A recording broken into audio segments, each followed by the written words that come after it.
ยายมาจ่ายนี่ค่าเลขเอา2เที่ยวเนาะเดี๋ยวแรกก็250เนาะ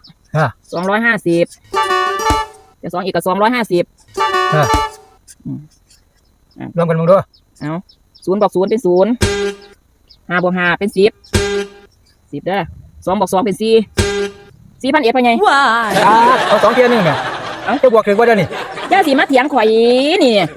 4,000เอ็ดนี่2เที่ยวนั่นเจ้าจะมาเถียงข่อยได้อันเกรด4นั่นทุกเทอมเลยบ่ใหญ่นี่ล่ะข่อยนี่เป็นหัวหน้าห้องที่บวกถึงคุณแม่นบ่แล้วถูกต้องให้4,000เอ็ดอย่ามาสู้ท่านเพิ่นขอจ่าย2เที่ยวเลยท่านจ่าย2เที่ยวกับ2เที่ยวตัวเอาเขียนลงนี่ซื่อๆกันเขียนลงไปเขียนหยังล่ะเจ้าสิจ่ายจักบาท4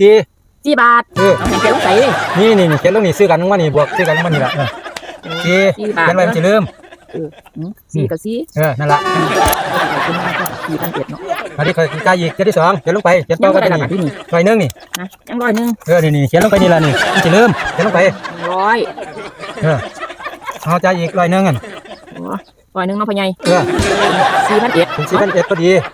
ซ้ำกันเลยพ่อใหญ่เจ้าคือจังสลัดคักแต่ว่านั่นล่ะเก่งบ่ธรรมดาก็พ่อใหญ่เก่งคือกันเนาะหายกันได้เฮาเด้อเดี๋ยวข่อยเขียนไปแล้วเด้อเจ้าจ่ายแล้ว4,000เอ็ดพอดี4,000เอ็ด